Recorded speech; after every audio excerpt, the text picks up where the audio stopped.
Okay, after that technical hitch, good afternoon, everyone.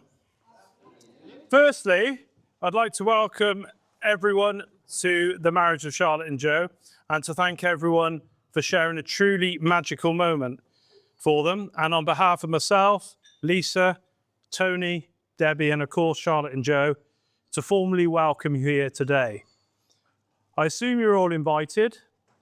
If not, I hope you've enjoyed the free meal. The doors are over there if you'd like to make a sharp exit. I trust you've all enjoyed the day as much as I have today. Today has been a day I've been waiting for since I was told at 9:33 a.m. on the 16th of January 2002 that I have a daughter. I was in tears that day. I have been today. I would try hard not to break into tears again, but forgive me if I fail. Charlotte and Joe, the vows you exchanged today were perfect, and through the ups and downs of married life, always look back on these.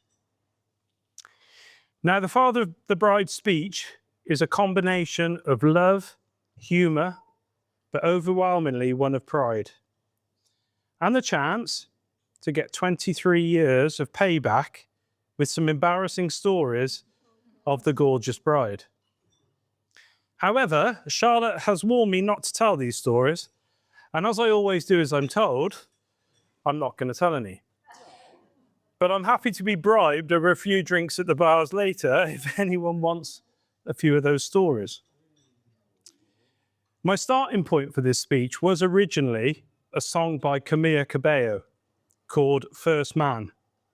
The lyrics of that song explains a daughter calming her dad's worries as she embarks on a new journey with the love of her life. It ends with the lyrics, "You were the first man that really loved me."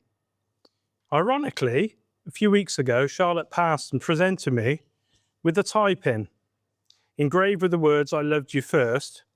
I did then, I always have, and I always will." From the very early days of Charlotte's life, she's been strong-willed, determined, and knew exactly what she wants. Her tantrums were the thing of legend. Still are. And I'm pleased they are now just about starting to calm down. And that Joe has learned, as we all did, that if she has a tantrum in a shop because she wants something, it's best to just give in and walk away. Yeah.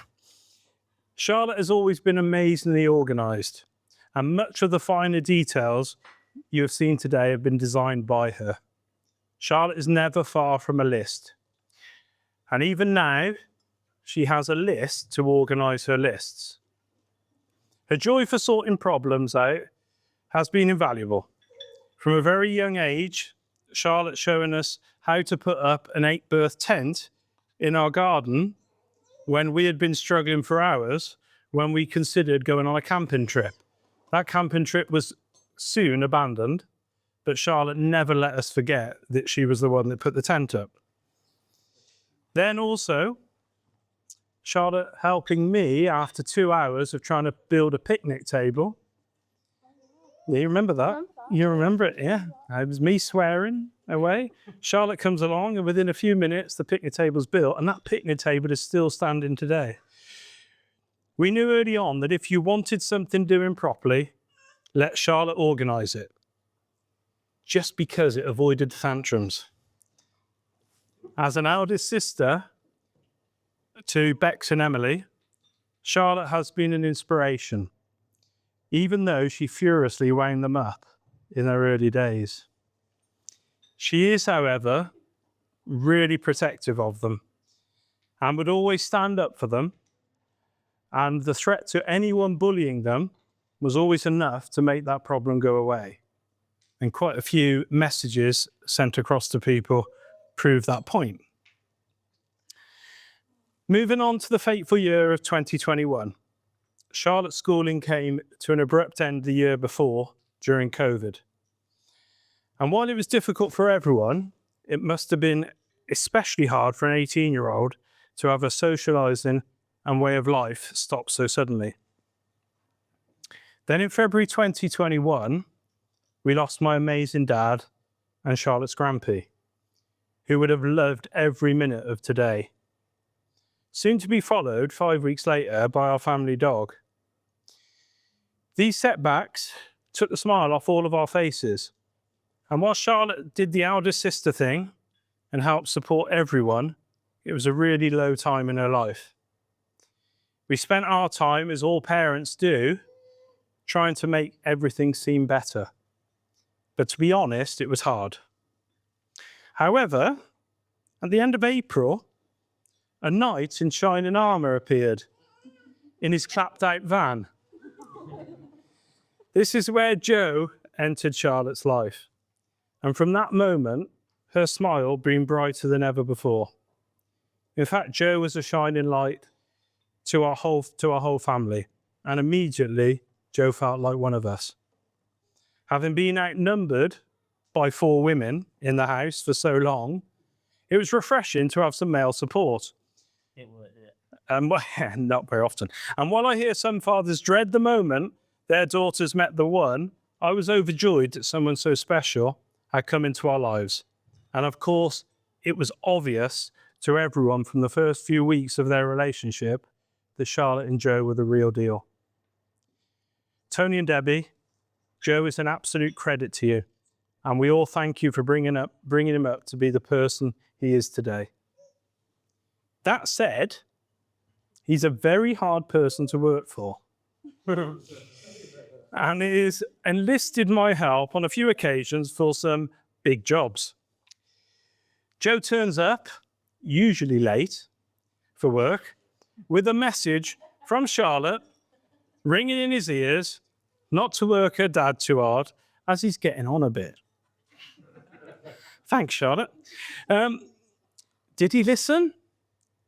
Absolutely not. Having said that, Joe, I'm full of admiration for you as a hard-working, caring and all-round nice guy. Even if you can't hold your drink and end up on the toilet floor talking to the toilet in the Indian restaurant at 9:30 on your stag night. Yeah, you had a good conversation with that toilet. Yeah, you did. Charlotte and Joe, you work perfectly together. You face every challenge together, and you've become wonderful parents to Maggie, who has 50% of each of you is just perfect. Joe, with Charlotte, I can tell you with all my heart that you have the most loyal, best friend you will ever have. You also have your own perfect driving instructor, Siri, and always prepared to offer advice, and always prepared to tell you that her way was right if you didn't take that advice. Seriously, she will support you wholeheartedly, be your shoulder to cry on, and be the person to have the best laughs with. Charlotte, with Joe, treasure the husband you have. Relish the mess he makes. His fishing gear left lying around, his freezer full of bait, and the endless filthy clothes after a tough day. These are true signs that a man feels comfortable and that he can be the real person he wants to be. Today has been one of the proudest days of my life, and a complete honour to walk Charlotte down the aisle, escorted by Bex, Emily, Layla, Everly, and Alba, and of course Maggie. Maggie doing a perfect Formula One driver impression. One day, Joe, you will be lucky to find out how the father of a bride feels. I don't think any preparation can leave you ready to give your daughter away. But you should know that if I chose a person to hand her to, it would be you every time. Charlotte and Joe, cherish today, cherish tomorrow, and cherish the amazing future you have together. This is your journey. Make every second count. Love each other always, and always remain the strong team you are today. Ladies and gentlemen, would you please be upstanding and raise a toast to the bride and groom, Charlotte and Joe. Charlotte and Joe. And I will now pass you on to the very man himself. Joe, there you go. Cheers. A rainbow. Maybe it's up by one. I know that's cool, but there you go. How'd you follow that? Okay, so you'd think that given what I do in the band, public speaking wouldn't bother me. You'd be wrong. It does. I just want to start by saying on behalf of myself and my wife, thank you to all for being here and to share our special day with us. We hope you're all having a wonderful time so far. I just want to say that how stunning my lovely bride looks today. You look gorgeous. And I'm sure you can all agree that the bridesmaids and flower girl all look lovely too. I'd also like to take this moment to thank my new in-laws, Rich, Lisa. To echo what Rich said, since the moment I met you, you've treated me as your own, and I'm so grateful that I've been welcomed into your family with such open arms. It really means the world to me. So, for a very long time, I was struggling what to put into my wedding speech. I wasn't sure what else I could say that I hadn't already said in my vows. What could I talk about that would be relevant, meaningful, and special, not only to me, but to Charlotte too. Stop reading ahead. Then 3 weeks ago, on the way to collect our suits, it dawned on me. I'd talk about this. So this is 26. This is my lucky number. It's a number that is unexpectedly special and important to myself and to Charlotte. And from the looks of your face, you're sort of wondering why. You know why. So I thought I'd let you all know why it's so special to me. It all started on the 26th of February 2021, when Charlotte sent me a message on a dating app. Originally, I was delighted that this beautiful girl had taken a liking to me. But upon opening the message, and reading that she thought I looked like Draco Malfoy, I quickly thought she was taking the mick.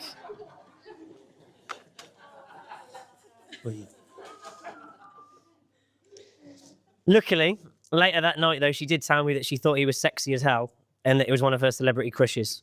So I thought I'd let her off. Over the next 2 months, we began to get to know each other. We chatted all day, every day. And I don't know about you, babe, but I think I was driving mum and dad absolutely mental by always being on my phone. But if I'm being honest, even then, I was already falling for you. And I took so much joy from growing closer to you emotionally.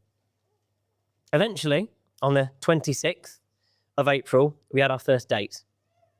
Now, I'm not saying I was pessimistic of how it was going to go, but after asking Charlotte out a couple of times, only for her to then say yes after I suggested a shopping trip date, it did kind of make me suspicious and worried for my bank balance. Needless to say, I had no need to worry, as it was the most amazing date ever. And it confirmed to me that you had been well worth the wait. You were chatty and easy to talk to.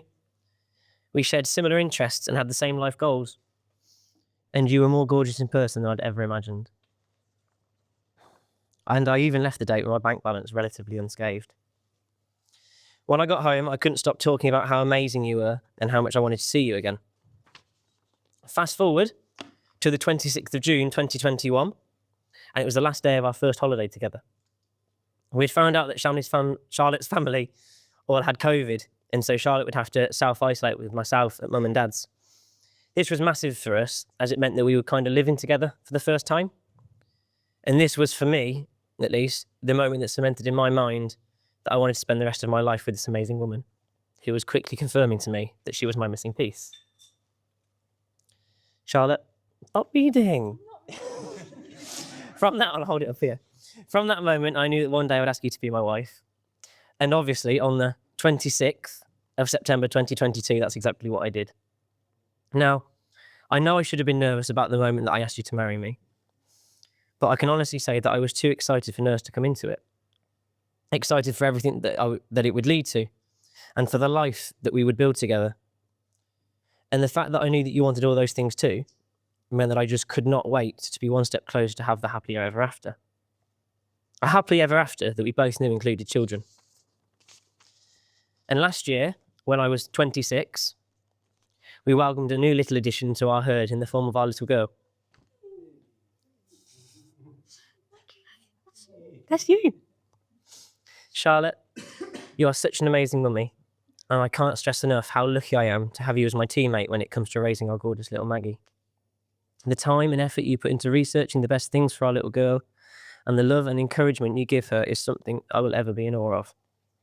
We both love you more than you can imagine. Anyway, that brings us up to today, the 26th of September, our wedding day. And today, like every day, I feel like the luckiest man alive. Lucky that I get to be the man who gets your love and affection, who gets to raise Maggie with you, the man who gets to spend his life with you. And so I just want to take this moment to say thank you. Firstly, thank you to my wife for being you. Thank you for being the most amazing, most loving, most beautiful partner in crime anyone could ask for. And thank you to the 46 people here today that have taken time out of their schedules to join us for our special day, 26 of which happen to be from my family. It really does mean the world to us that you could all be here. So I'd love it if all 46 of you could raise your glasses and join me in toasting the new Mrs. Skinner, my beautiful wife. Done.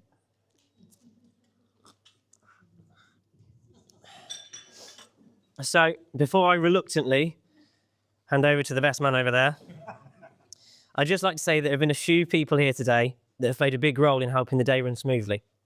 And so myself and Charlotte would like to say a few quick thank yous to those people, and we have a little something for each of you. So first we want to start with our parents, and we'll start with Rich and Lisa. Obviously, Rich and Lisa have been integral parts of helping Charlotte with planning. You've all done speeches, you've been top table. And without all the help that you guys have given us, it wouldn't have been what it's been today. And the money's helped too. So this is for Rich and Lisa. It's both in one bag. Sorry. The one. I've got one right one. I'm so close to being. It's your one job.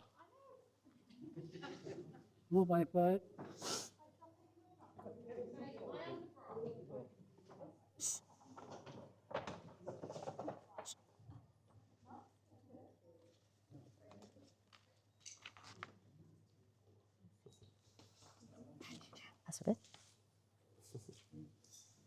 Yes. And also, you want to say thank you to my mum and dad as well. Debbie, Tony. Similar, same sort of thing with all the help you guys have given us and walking Maggie down the aisle. And Mum got up extra early this morning to do all the bride and bridesmaids' hairs. It's been better for us, and we've treasured it more than you can ever think. It's meant absolutely everything that family members can help us out. Isn't that one, yeah? That's okay. Then to our maid of honour, Bex over there. Thank you for keeping Charlotte calm today. Oh.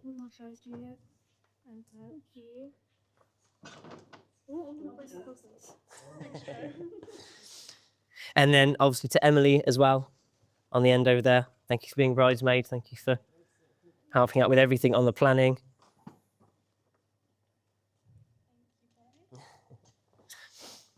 And then we'll have the other three bridesmaids together. So Layla, Everly, Alba, got something for you too? For you too, as well.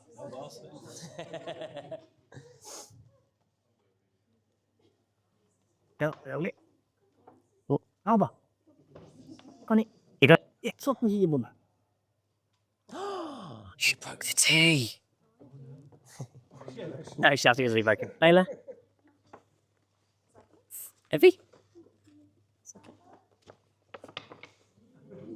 So Alba. It's okay. No, it's okay. Then obviously we've got Andrew over there who is going to dazzle you all in a minute with the blinder of a speech. I'd wait to give him. Andrew, thank you for not losing the rings. Where is it? Still got the box for. You get a gift now. You can let. Have they not brought that one in? No, that's not. You have got a gift, Andrew. They've not brought it in. We'll get you that in a bit. Yeah, it depends. If your speech is good, you can have it. If it's not, then we'll keep hold of it. No, and there's one more person we want to thank today. You'll all be wondering why, because he's not actually done anything really yet. But later on this evening, Stuart over there is taking over with the photos, with the videos, and he's playing in the band as well. Hopefully, as long as he's not too drunk by then. So you got a little something for you as well, Stuart, just to say thank you.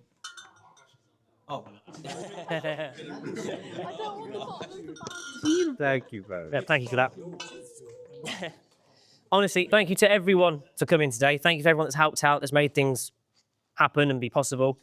It means the world to us, and it's been brilliant so far, hasn't it? Yeah. So thank you all. I'm going to hand over to Andrew for something. Thank you. Come on, your dustbin. I'd like to raise a toast to Joe and Charlotte. All right, good evening. Oh, I can't do that. Right. I'm not a public speaker, okay? So this is like coming from the heart. Good evening, everyone. And for those of you who don't know me, I'm Andrew. And for those of you who do, I'm sorry. Okay? When Joe asked me to be his best man, I was honoured. I was also confused on why on earth he trusted one person that spent years of his life to try and get him drunk and embarrass him in public. I've known Joe since school, and back then he was, well, memorable. Not because he was top of the class, good at sport. No, Joe was known for being late. He forgot his homework, and he once tried arguing with the PE teacher that fishing counted as PE. Joe will always be confident, even though he's got absolutely nothing to back it up. Now, Joe's got hobbies, fishing. 8 hours of nothing. I'm from it. Let's not forget Joe's reputation for lateness. Band rehearsals usually start at 7. Joe rolled at 6 just to try and be early on the fact that he would be late. It's the other way around if you don't know.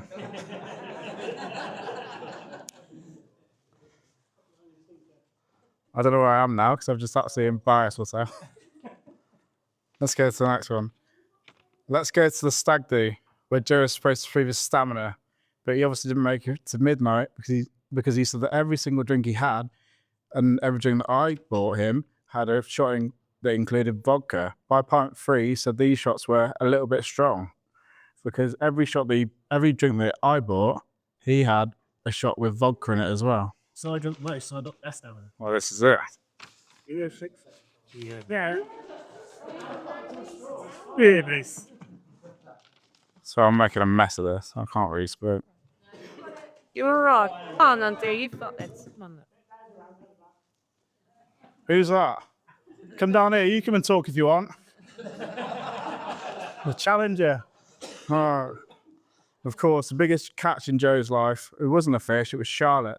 Like most modern fairy tales, this all began on Tinder. Everyone knows this now, yeah? The man who couldn't hook a fish, he took the swipe, and he took the swipe of his life to hook his wife. Charlotte, let's be honest. Charlotte, you had the pick of your life, and you selected Joe. No one knows why you've done this, but it'll remain a mystery as to why you have. Everyone knows here today that Charlotte likes to keep things organised. Is that fair enough or not? Yeah, that's it. All right, good. Where are we? Because if Joe's left to his own devices, he'd be fishing, turning up late to his own band practice, or asleep in a park bench in the middle of Times Square, which I think you could probably say is fair. I mean, Yeah, I'm just going to front the bridesmaids and just like call this end to the pay because I could embarrass myself here. But yeah, Charlotte and Joe, everyone.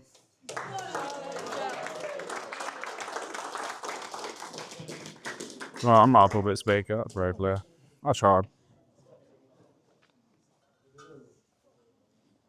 Well, good afternoon, everybody.